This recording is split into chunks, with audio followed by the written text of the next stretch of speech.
Welcome back after break. Break पे जाने से पहले बात कर रहे थे पैनामा केस के हवाले से। तो पैनामा केस में हामिद खान साहब ने अपने आप को इस केस से अलहदा कर दिया। पहले बड़े सवालात उठाए जा रहे थे हामिद खान साहब की कारकर्दगी पर और पीटीआई में अंदर ही अंदर भी कुछ इस तरह के इख्तलाफात चल रहे थे। फिर खबर ये आई कि वकील को भी नहीं, वकीला को तब्दील कर दिया जाएगा। अब हामिद खान साहब का अलहदा होना, खालिद साहब आपको लगता है कि पीटीआई में ही कुछ ऐसी चपकलिश चल रही थी जिसकी वजह से हामिद खान साहब ने अलहदा किया? क्योंकि याद रहे he is not just a lawyer, ये पीटीआई के अहम रहनुमाओं में से भी एक है। देखिए, जब हम पीटीआई के सियासी इक़दामात की बात करते हैं तो हमें कई दफ़ा ये देखने को मिलता है कि शायद उनकी बहुत सारे इक़दामात सोच समझ के नहीं किए जाते और जमात को पीछे हटना पड़ता है। और यकीनन ये हामिद खान साहब का बतौर लॉयर मुतय्यन होना, फिर उनका अलहदा होना, इससे ये ज़ाहिर होता है कि उन्होंने अपने केस की इस तरह फ़नी तैयारी नहीं की जैसे वकील को करनी चाहिए। लेकिन इसके बावजूद देखिए, ये केस अब ज़ुबान आम है, इसकी बहुत सारी तफसीलात लोगों को मालूम है। लेकिन चंद एक और चीज़ें जहन में रखने वाली है, ये पुराना केस है। उस वक़्त के किस किस्म के कानून थे, शायद उस वक़्त कई चीज़ें जो आज गैर कानूनी हैं, उस वक़्त उनके ख़िलाफ़ कोई कानून नहीं था।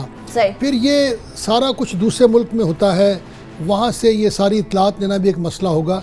मैं समझता हूँ इस केस का इतनी जल्दी फ़ैसला होना और जिसे कहते हैं इतना एक वादे फ़ैसला होना थोड़ा सा मुश्किल नज़र आता है। मुझे यूँ लगता है जैसे ये केस चलेगा, मुमकिन है कमीशन के पास चला जाए, कुछ देर लग जाए। फिर याद रखिए एक और बात भी है, अभी तक ये केस जिसे उर्फ़ आम कहा जाता है, ये थड़ों का केस नहीं है। यानी जो मिन हैसुल कौम और आवाम इसके पीछे इतने वरिड नहीं है। ज़्यादातर केस सियासी जमातों का, वकला का है। इसलिए शायद मैं समझता हूँ PMLN को इसमें इतना ख़तरा नज़र नहीं आता। लेकिन जैसे मैंने कहा, असल इशू ये होगा कि क्या बतौर जमात PMLN करप्शन को कैसे देखती है, मुल्क में ब्लैक मनी को कैसे देखती है, मुल्क में किस किस्म के कानून लाकर पाकिस्तान से करप्शन ख़त्म करना चाहती है। अच्छा, ब्लैक मनी और करप्शन की बात करनी है खालिद साहब, वो दूसरे ममालिक की भी एग्जाम्पल लेंगे, लेकिन उससे पहले कुछ आपने कवानीन की बात की कि पहले कुछ और थे अब कुछ और है। 2011 में कोई ऐसा कानून नहीं था कि बच्चों के एसेट्स डिक्लेयर किए जाएं, वो खाना नहीं था। 2013 के इलेक्शन हुए तब भी नहीं था। 2015 में ये डिक्लेयर हुआ, रेट्रोस्पेक्ट में नहीं लगा।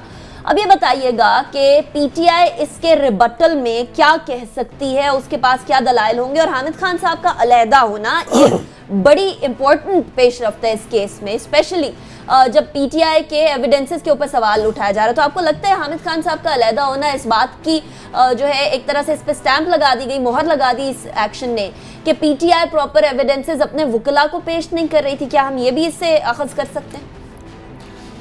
देखिए, बज़ाहिर तो ऐसे लगता है कि इतने बड़े वकील का केस से अलहदा होना तो ये जमात का जो केस है उसको तक़वियत नहीं पहुँचाता। और जैसे मैंने कहा कि हमारे यहाँ पैनामा केस कोर्ट में कम और मीडिया पे ज़्यादा लड़ा जाता है। आप देखिए अगले 2-3 दिन इसी पर बहस होगी और पीटीआई पे बड़ी तनकीद की जाएगी।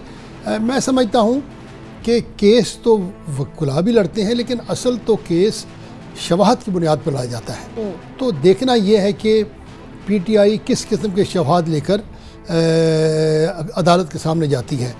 और जैसे मैंने कहा कि किसी भी वाइट कॉलर क्राइम में फ़ैसले हासिल करना मुश्किल है। मैं ख़ुद चेयरमैन नैब रहा हूँ, हमने कई केस किए। पाकिस्तान में देखें, बड़े बड़े आदमियों के ख़िलाफ़ जितने केसेस थे उनको साबित करना बड़ा मुश्किल था। एक हुकूमत ने साबित कर दिए, दूसरी हुकूमत के ज़माने में अदालत ने उनको रद्द कर दिया। तो लेकिन इसका जो असर लोगों के जहनों पर है वो असल बात है। मैं फिर समझता हूँ कि अगर PMLN ने ये अपने कंधों से ये बोझ उठाना है तो उनको लोगों के सामने करप्शन के ख़िलाफ़ अपना नज़रिया पेश करना चाहिए। मुल्क से करप्शन को ख़ात्मे के लिए एक बड़ी मुहिम चलानी चाहिए। ये आज मैं FBR की रिपोर्ट पढ़ा था कि पाकिस्तान में बेनामी खाते, बेनामी अकाउंट, बेनामी ज़मीनों की भरमार है और जिसकी वजह से पैसे नहीं इकट्ठे हो रहे। शायद आप इशारा कर रही थी हिंदुस्तान में जो डिमोनेटाइजेशन वाले वो नोटों को, हाँ, तो मैं नहीं कहता कि हम वो काम करें, क्योंकि हिंदुस्तान में शायद वो नोटों की तब्दीली पर हुकूमत पे बड़ी तनकीद हो रही है। और स्पेशली खालिद साहब ऐसे मौके पर जबकि इसहाक डार साहब ने या इस हुकूमत ने ये कहा है कि हम स्विस बैंकों से पैसे लेकर आएंगे वापस, और हमसाया मुल्क के अंदर ऐसे स्टेप्स लिए जा रहे होते हैं जिसके बारे में आपने कहा कि वो बहुत एक्सट्रीम है, लेकिन कुछ स्टेप्स तो नजर आए ना हमारे यहाँ भी, वो नहीं नजर आते। देखिए दुनिया में तो जो हिंदुस्तान ने अपने 500 और 1000 रुपए के नोट को बदली करने का फैसला किया है, दुनिया में इसको सराहा जा रहा है कि इस तरह बहुत बड़ी एक ब्लैक मनी जो है वो या गायब हो जाएगी या उस पर टैक्स देना पड़ेगा, और हिंदुस्तान को एक बहुत मौका मिल जाएगा कि जो पैसा वापस नहीं किया जाएगा वो पैसा हुकूमत की जेब में आ जाएगा, उसके ऊपर वो बॉन्ड इशू कर सकते हैं। तो हिंदुस्तान को कई बिलियन डॉलर घर बैठे बैठाए मिल जाएंगे, लेकिन उसकी वजह से आवाम वहाँ बहुत तंग है। सुना है वहाँ पर लोगों के पास दवाइयाँ ख़रीदने के पैसे नहीं हैं, शादी के पैसे नहीं हैं। मैं नहीं कहता हमें ये करना चाहिए, बल्कि शायद गवर्नमेंट ने पहले ही होशियारी से कह दिया है कि जनाब ना हम प्राइस बॉन्ड कैंसिल कर रहे हैं, ना हम 5000 का नोट कर रहे हैं कैंसिल। गो के यूरोप में अब वो कह रहे हैं, अमेरिका में कह रहे हैं $100 का भी नोट कैंसिल करें। हमारे हालात में मैं नहीं समझता कि आज ऐसा अमल काबिल अमल होगा, लेकिन हमें अपने मुल्क को, अपनी इकॉनमी को डॉक्यूमेंट करना चाहिए, लोगों को टैक्स नेट में लाना चाहिए, और ब्लैक मनी को अगर यकायक नहीं तो आहिस्ता आहिस्ता इकॉनमी में से निकाल कर उसको उस पर टैक्स लगाकर उसको मेन इकॉनमी में लाना चाहिए। मैं समझता हूँ कि PMLN के लिए ये केस जीतने के साथ साथ ये बड़ा ज़रूरी है कि वो करप्शन के मामले में आवाम के सामने इस किस्म की हुकूमत नज़र आए जो करप्शन को बर्दाश्त नहीं करेगी, जो वो लोग जो सरकार में हैं उनको कारोबार करने की इजाज़त अगर होगी तो उसके ऊपर पाबंदियां होंगी। खालिद साहब ऐसा कैसे हो सकता है? यहाँ तो वजीर आजम के बच्चे कारोबार कर रहे हैं, यहाँ तो आपके वजीर आला साहब के साहबजादे कारोबार कर रहे हैं, यहाँ तो हर कोई कारोबार कर रहे हैं। आप कैसे कर सकते हैं कि हुकूमत में रहने वाले लोग कारोबार कर रहे हैं, उनके ऊपर करप्शन के इल्जामात लगते हैं और दूसरी तरफ वो करप्शन के खिलाफ कानून साजी करते हैं? ऐसा कैसे हो सकता है? देखिए फिर अगर हम ऐसा नहीं करेंगे तो हर वक्त हम एक ऐसी हुकूमत चलाएंगे जो चलेगी तो ज़रूर, लेकिन उसकी आवाम के दिलों में इज़्ज़त और मुकाम नहीं होगा। अब देखिए मैं पढ़ रहा था कि जो उनके सदर इलेक्ट ट्रंप हैं उन पे अभी से ये एक उंगलियां उठनी शुरू हो गई हैं कि जनाब आपका अपना कारोबार है, आपके बच्चे कारोबार में हैं, आप कल से अपनी एम्पायर को संभालेंगे। सही। शायद वो भी कारोबार करते रहे। ये देखिए ये तरीका है गल्फ़ स्टेट्स का और मिडल ईस्ट का, जहाँ पर जो लोग हुकूमत चलाते हैं वही कारोबार करते हैं, लेकिन जहाँ जहाँ एक ऐसी रियासतें हैं जो आवाम की मफादात में मुकद्दम समझती हैं, वहाँ पर जो लीडर्स हैं वो अपने दौरे हुकूमत में अपने आप को कारोबार से अलग कर लेते हैं या कारोबार को ट्रस्ट के हवाले करके खुद सिर्फ खालिस्तन लोगों की खिदमत करते हैं। तो मैं समझता हूँ पाकिस्तान में सिर्फ हुकूमत के लिए नहीं, तमाम लीडरों के लिए चैलेंज है। देखिए बदकिस्मती से इस वक्त स्वाय एक आदि जमात के, मैं नाम नहीं लूँगा, तमाम जमातें और तमाम जमातों को जो लीडर हैं उनके बारे में पाकिस्तान में आज तस्वर यही है कि ये करप्शन करते हैं, इनकी बाहर जायदादें हैं, इनके बच्चे कारोबार में मुलव्वस हैं, ये बाहर पढ़ते हैं, बाहर इलाज करते हैं। बाहर तो सारे ही पढ़ते हैं खालिद साहब, अभी मुझे ब्रेक की तरफ जाना है। बाहर तो सारे पढ़ते हैं, अफसोस की बात है इमरान खान साहबजादे भी बाहर डेफिनेटली पढ़ते हैं। नवाज शरीफ साहब के देख ले, वो भी, बिलावल भुट्टो जरदारी भी बाहर से पढ़ के आए, बाहर से रहकर आए, बाहर का बोलना उठना बैठना चलना, ये चीज़ें तो हमारे यहाँ बड़ी आम है। इसको चेंज कैसे करेंगे जब माइंडसेट चेंज होगा? लेकिन एक माइंडसेट हम लोगों को और भी नजर आता है हुकूमत में, वो क्या है एक ब्रेक के बाद बताऊंगी।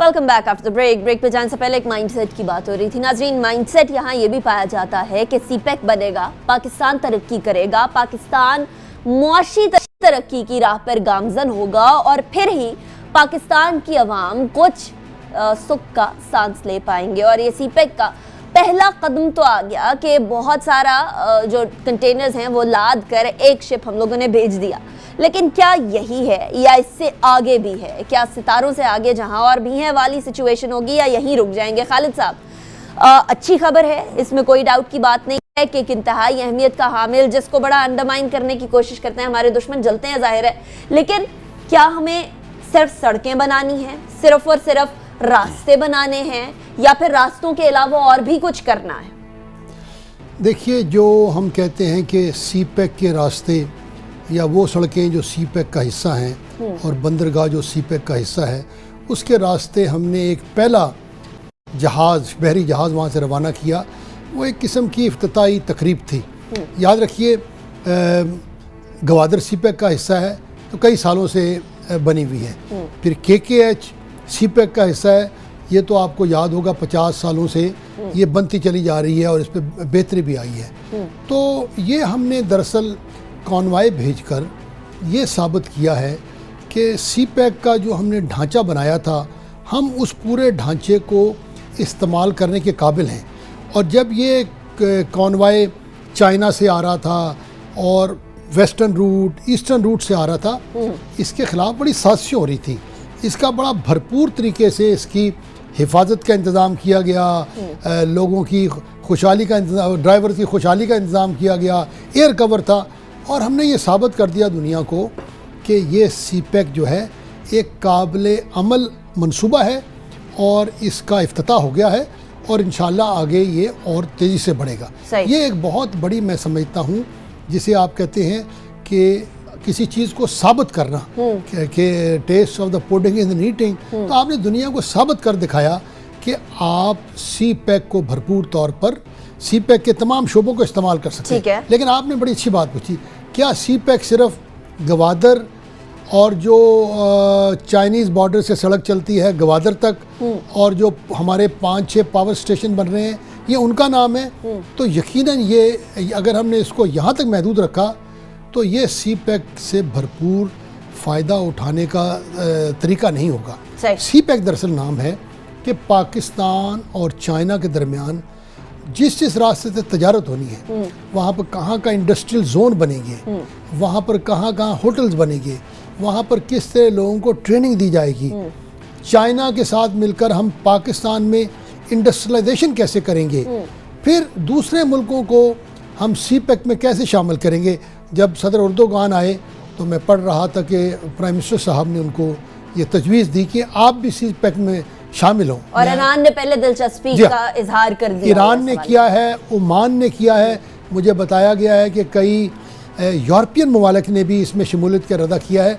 तो सी पैक तब कामयाब होगा जब ये सारी चीज़ें इसमें मिलेंगी। वरना मैं कहीं आज आर्टिकल पढ़ रहा था, शायद पाकिस्तान ऑब्जर्वर में या डॉन में, जो किसी ने लिखा हुआ था कि जनाब खुशहाली तो ज़ियाउल हक के ज़माने में भी शुरू हुई, जनरल ज़ियाउल हक के ज़माने में शुरू हुई थी, लेकिन जैसे ही वो हालात बदले वो खुशहाली भी ख़त्म हो गई। टेम्परेरी ना हो, मतलब परमानेंट। तो इसको परमानेंट बनाने के लिए ज़रूरी है कि सी पैक के साथ मुंसलिक जो भी मुस्तकबिल में जो आपने काम करना है उसको आज सोचें, उस पर अमल करना शुरू करें, तमाम सूबों को शामिल करें। मैं उस दिन किसी आदमी से बात कर रहा था, उन्होंने कहा जी चाइना ने इस वक्त अपने 1000 बच्चों को इस बात पर PhD पे लगा दिया है कि सी पैक की मुस्तकबिल में क्या डेवलपमेंट होगी, इस पे काम शुरू करें। अच्छा, खालिद साहब, कथा कलामी के लिए माजरत है, आपने थोड़ी देर पहले फरमाया कि तमाम सूबों को भी इसके अंदर शमूलियत का पूरा हक है।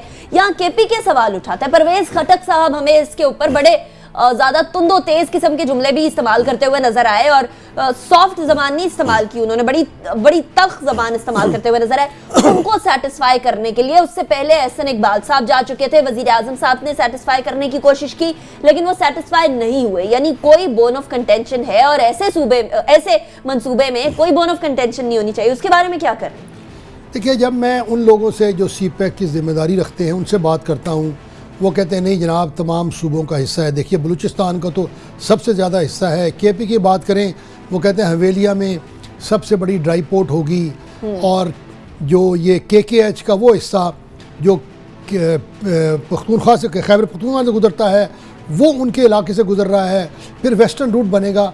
लेकिन असल बात यह है, हमें काला बाग का बहुत तल्ख तजुर्बा है। काला बाग एक यकीनी प्रोजेक्ट जो हर सूबे के लिए और हर लिहाज से मुफीद प्रोजेक्ट था, और उसमें भी इंडियन फंडिंग थी, यहाँ भी इंडियन फंडिंग की बात आ गई। और इसीलिए वो हम उसको हल ना कर सके कि उसमें आज तक सिंध और KPK से कुछ आवाज़ें उठी जिन्होंने काला बाग को काबिल अमन न होने दिया। मैं समझता हूँ कि हुकूमत वक्त की जिम्मेदारी है कि वो तमाम सूबों को अपने साथ लेके चले और हर चीज़ को ओपन करें। मैं समझता हूँ कि जिस तरह गूगल के ऊपर आप किसी शहर का मैप देखते हैं, आपको चाहिए कि CPEC इसी तरह गूगल पे डालें, हर शहर का आदमी देख ले कि मेरे इलाके को CPEC से क्या फ़ायदा होगा, और लोगों को आप इस मोड में लाएं, इस सोच में लाएं कि जनाब आपकी इंडस्ट्री, आपका शोबा, आपका ज़िला कैसे इसमें शामिल हो सकता है। चाइनीज़ आपको ये कह रहे हैं कि जनाब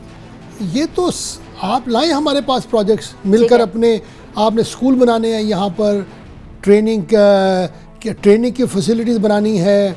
जैसे मैंने अर्ज़ किया कि चाइनीज़ इंडस्ट्रीज़ को पाकिस्तान में रिलोकेट करना है, तो इसके ऊपर हम लोग सिर्फ ये जो फ़िलहाल सड़कें, पोर्ट और 6 या 7 पावर प्लांट्स हैं, इनकी बात ना करें, हम देखें अच्छा खालिद साहब इसके आगे क्या होगा। इसके लिए डेफिनेटली वज़ीर आला को भी थोड़ा एक्टिव होना पड़ेगा और वफाक को भी तमाम वज़ीर आला को साथ लेकर जाना पड़ेगा। हम देखते हैं चाइना में जब जाने की बात होती है तो वज़ीर आला पंजाब शहबाज शरीफ साहब बड़े एक्टिवली उसमें पार्टिसिपेट करते हैं। उनको डेफिनेटली वफाक की तरफ से एक बैकिंग भी होती है, एक भाई वफाक में, एक भाई सूबे में। बाकी वज़ीर आला उस तरीके से या तो एक्टिवली पार्टिसिपेट नहीं करते या उनको फेडरल गवर्नमेंट की उस तरह से बैकिंग नहीं है। क्या मसला है कि हमें हमेशा शहबाज शरीफ साहब चाइना जाते हुए नजर आते हैं, बाकी वज़ीर आला नहीं नजर आते, परवेज़ खटक साहब नहीं नजर आते। परवेज़ खटक साहब तो बल्कि सीधा कहते हैं कि जाना भी नहीं है, मैं तो फेडरल गवर्नमेंट को बताऊंगा तमाम चीज़ें। देखिए शायद दोनों चीज़ों में हकीकत हो, और लेकिन मैं दोबारा कहूँगा कि पाकिस्तान एक वफाक है, और देखिए बाकी मुल्कों की निस्बत इस वक्त हमारे दरमियान जो वफाकी मसाइल हैं बहुत कम हैं। आज किसी सूबे में, मैं इंडिया में मैं उस दिन पढ़ रहा था कि सुबह पंजाब के चीफ मिनिस्टर किसी नहर की बात कर रहे थे जो खुद गई हुई है। उन्होंने कहा जी मैं इस नहर में एक बूंद नहीं जाने दूंगा। तो पाकिस्तान में इस वक्त कोई सूबों के दरमियान सरहद का मसला नहीं है, पानी का मसला आपने हल कर लिया हुआ है, ज़ुबानों का मसला तय है, नेशनल फाइनेंस कमीशन पे थोड़ा बहुत झगड़ा है लेकिन बुनियादी तौर पर वो भी आपने तय कर लिया है। मैं समझता हूँ हमें तारीख़ से सबक सीखना चाहिए। हमारी तारीख़ में छोटे सूबे, बल्कि एक ज़माने में तो मशरक़ी पाकिस्तान की जो शिकायत थी, हमें तस्लीम करना चाहिए कि हमने उनको वक़्त पर नहीं समझा। तो इसको हमें दिल बड़ा करके सबको साथ लेकर चलना चाहिए। CPEC को सिर्फ सड़कों और बंदरगाह तक महदूद ना रखें। इसमें देखें कि इसमें यहाँ से चाइना के साथ तजारत कैसी होगी, चाइना से तजारत कैसी होगी, कौन सी इंडस्ट्री लगेगी, कौन सा एग्रीकल्चर का शोबा आगे बढ़ेगा।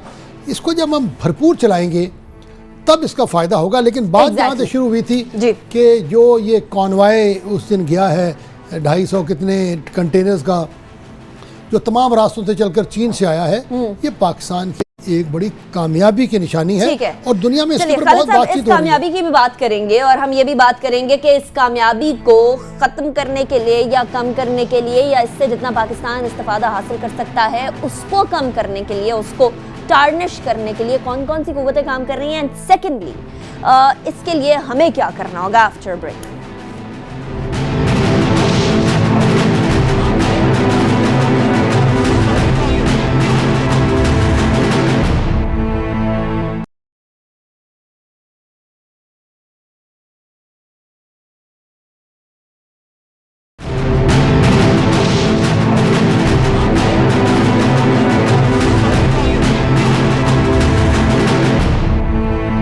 बिस्मिल्लाहिर्रहमानिर्रहीम, अस्सलाम वालेकुम। आप देख रहे हैं प्रोग्राम ज़ेरे बहस में हूं आपके साथ अनीका निसार। नाजरीन, पाकिस्तान की सियासी सूरत हाल को देखकर ऐसा लगता है कि उतार चढ़ाव और फिर उतार चढ़ाव नजर आते रहेंगे। पैनमा केस की बात कर लें या फिर बात कर लें एक ऐसी मुतनाज़ा खबर की जिसने हलचल मचा दी, या फिर आप बात कर लें एक ऐसे केस के बारे में जिसके बारे में इंतज़ार ही किया जा रहा है कि आखिर उसका बनेगा क्या। पूरी सियासी जमातों की नज़र लगी हुई है अभी पैनमा केस पर, और इस केस में PTI को भी कुछ सुबकी उठाना पड़ी एविडेंसेस प्रॉपर फराहम ना करने की बुनियाद पर, और कुछ सुबकी अवाम की तरफ से बहुत सारे सवालात की सूरत में PMLN को उठाना पड़ी कि यह कतरी शहजादे का ख़त किधर से आ गया। ऐसे में पूरे हफ्ते यही सिचुएशन चलती रही, पूरे हफ्ते यही डिस्कशन चलती रही कि आया पीटीआई एविडेंस को अपने प्रूव कर पाएगी या फिर पीएमएलएन जो है वो इस चीज़ को सामने लेकर आ पाएगी, इस हवाले से बात करेंगे।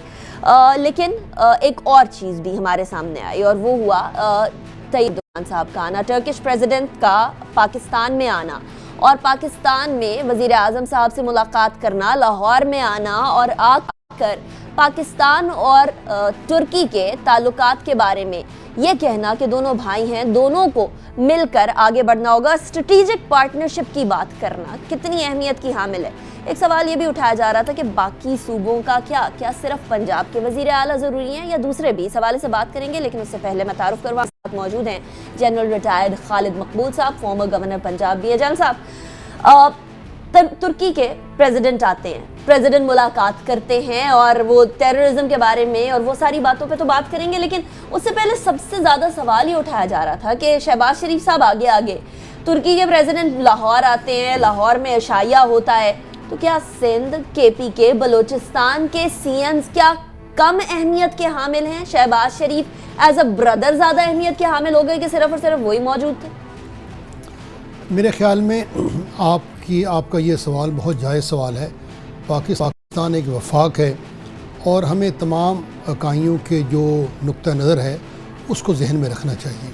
लेकिन ये कहने के बाद मैं ये ज़रूर कहूँगा कि सदर अर्दोगान का जो पाकिस्तान और लाहौर का दौरा था ये बहुत अहमियत का हामिल है, क्योंकि तुर्की की इस वक्त सीरिया की निस्बत से, इराक़ की निस्बत से, दुनिया में आईसिस के ख़िलाफ़ जो जंग है उसकी निस्बत से और इस्लामी दुनिया में एक बहुत तरक्की करते हुए जमहूरी मुल्क की निस्बत से तुर्की का एक बहुत बड़ा मुकाम है।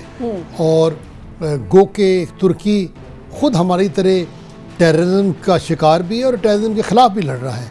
तो इसलिए सदर अर्दोगान का पाकिस्तान में आना पाकिस्तान की अहमियत को उजागर करता है।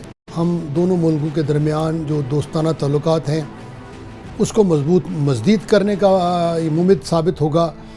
मैं समझता हूँ सदर अर्दोगान ने जो ये बात की कि जनाब ये जो आईसिस और अल-कायदा है इसको तो पैदा करने में मगरब का भी बहुत बड़ा हाथ है। बहरहाल हम इस बात पे उनके उस दौरे को ख़त्म करते हैं कि ये दौरा पाकिस्तान के लिए बहुत अहमियत का हासिल होगा और इस दौरे से पाकिस्तान की बैनुल-अक़वामी शोहरत रोकर जो है यकीनन बढ़ेगी। यानी एक सपोर्ट हासिल होगा, एक बरादर मुल्क की सपोर्ट। लेकिन खालिद साहब, दूसरे टॉपिक पे जाने से पहले एक क्विक क्वेश्चन, वो ये कि तैयब अर्दोगान साहब का आना और ये बात करना कि टेररिज्म के खिलाफ इकट्ठे लड़ेंगे, स्ट्रेटेजिक पार्टनरशिप की बात करना ऐसे मौके पर जबकि पाकिस्तान को ऑलरेडी कहा जा रहा है कि आइसोलेशन की तरफ लेकर जाएंगे। आपको पता ही है हमारे एक नेबर मुल्क को बड़ा मसला हो रहा है इस बारे में कि जी आइसोलेशन पाकिस्तान की आइसोलेशन। ऐसे में तैयब अर्दोगान साहब का यहाँ आना इंडिया के मुंह पे कितना बड़ा तमाचा? देखिए, ना सिर्फ कि सदर अर्दोगान पाकिस्तान में आए, उन्होंने कश्मीर के मसले पर और दीगर उम्मा के जो मसाइल हैं उस पर खुलकर पाकिस्तान की हमायत की है। और अब तो रोज़ पाकिस्तान में कोई बाहर का लीडर आ रहा है, बाहर की कोई सरमायाकारी आ रही है और फिर जिस भरपूर तरीके से चाइना आपकी हमायत कर रहा है, मेरे ख़्याल में अब ये तासुर के पाकिस्तान दुनिया में अलहदगी का शिकार है, ये ज़ायल हो रहा है। हाँ, ये ज़रूर बात है कि बाज़ मुल्क, इंडिया है, सदर ट्रंप के ज़माने में पाकिस्तान के साथ क्या रवैया बरता जाएगा, या पाकिस्तान का दुनिया में जो एक गलत इमेज फैलाया गया है, ये ज़रूर सवाल हैं जिनकी तरफ हमें तवज्जो देनी चाहिए। लेकिन मेरे ख़्याल में हम कभी इस चीज़ से मरूब ना हों कि पाकिस्तान की हैसियत दुनिया में कमज़ोर है और दुनिया हमें नज़रअंदाज कर सकती है। ना सिर्फ हमारे हमसाया मुल्क पर दुनिया के जो बड़े बड़े मुल्क हैं वो चाहेंगे कि पाकिस्तान के साथ अपने तल्लुकात को बढ़ाएं, क्योंकि पाकिस्तान इक़्तिसादी तौर पर और ख़ास तौर पर टेररिज्म के हवाले से एक बहुत अहमियत का हामिल है। ठीक है, और अगर बात की जाए तुर्की के सदर के दौरे की तो सवाल ये भी उठाया गया कि इस टाइम पर क्यों। सियासी मुखालिफिन ने यह सवाल उठाया कि जब पैनमा का केस चल रहा है और पैनमा के बारे में वज़ीर आज़म साहब को सवालों की बौछार का सामना करना पड़ रहा है, ऐसे में तैयब अर्दोगान साहब का आना क्या एक सेफ पैसेज लेने की कोशिश तो नहीं था? पैनमा केस चल रहा है। खालिद साहब, पैनमा केस में हम लोगों ने देखा, दोनों के दलाइल भी सुने हम लोगों ने सुप्रीम कोर्ट में, और वो ख़त भी देखा कतरी शहजादे का जिसने कहा कि जी वो इन्वेस्टमेंट की थी, इन्वेस्टमेंट के बदले फ्लैट दिया गया। दूसरी तरफ एविडेंस भी देख लिया पीटीआई का। सबसे पहले तो ये ख़त की बात करते हैं। ये पीएमएलएन ने ख़त जो पेश किया है, ये इससे पहले के जितने भी स्टैंड्स थे, वज़ीर आज़म साहब की पार्लियामेंट में तकरीर हो, हुसैन नवाज साहब का इंटरव्यू हो, मरीम नवाज साहिबा के बयानात हो, उनसे कुछ मुख्तलिफ लगता है। क्या उसमें पहले ओमिशन थी या फिर इसमें कुछ चेंज किया गया? देखिए, केस तो ये अदालत के सामने है।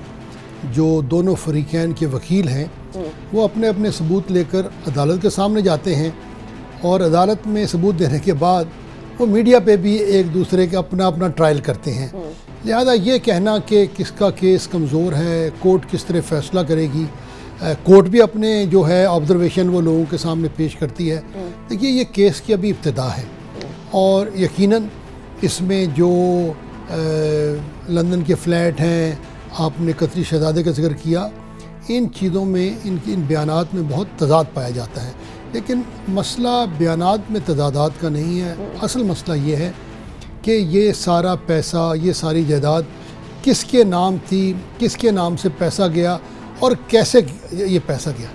अगर तो इसमें नाम जनाब प्राइम मिनिस्टर नवाज शरीफ साहब का आता है तो ये चीज़ें बहुत अहम होंगी। लेकिन अगर ये तमाम मसाइल उनके बच्चों के इर्द गिर्द फिरते हैं तो बावजूद तज़ादात के इसका केस के ऊपर शायद किसी और तरीके से असर पड़े। जहाँ तक पीटीआई की बात है, शायद अभी उनके दलाइल पूरे नहीं हुए और हमने अभी से जजमेंट देनी शुरू कर दिया है। वो जैसे जैसे आगे उनके वकील दलाइल देंगे तो वो भी अपने केस को मजबूत करके जज साहबान के सामने अपने केस को पेश करेंगे। अमूमी तौर पे देखिए, ये बात हमें याद रखनी चाहिए कि वाइट कॉलर क्राइम या जो पैसे का मसला होता है, इसको अदालत में साबित करना बहुत मुश्किल है। सही। और लेकिन मैं समझता हूँ ये एक फ़नी केस नहीं है, ये टेक्निकल केस नहीं है। मेरे नज़दीक ये एक अखलाकी और एथिकल केस है। और दुनिया में आप देखें, कोरिया में उनकी प्रेसिडेंट के ऊपर करप्शन का ज़ाती इल्ज़ाम नहीं लगा, किसी रुफ़क़ा कार पर कि उसने फ़ायदा उठाया और शायद अपना ज़ाती फ़ायदा नहीं उठाया, उसको ने हटाया। ब्राज़ील के प्रेसिडेंट पर लगा इल्ज़ाम, दोबारा उन्होंने ख़ुद पैसा नहीं कमाया था, उन्होंने सिर्फ अपनी शायद बजट में कुछ इदाद व शुमार की फजिंग की थी और उनको कुर्सी छोड़नी पड़ी।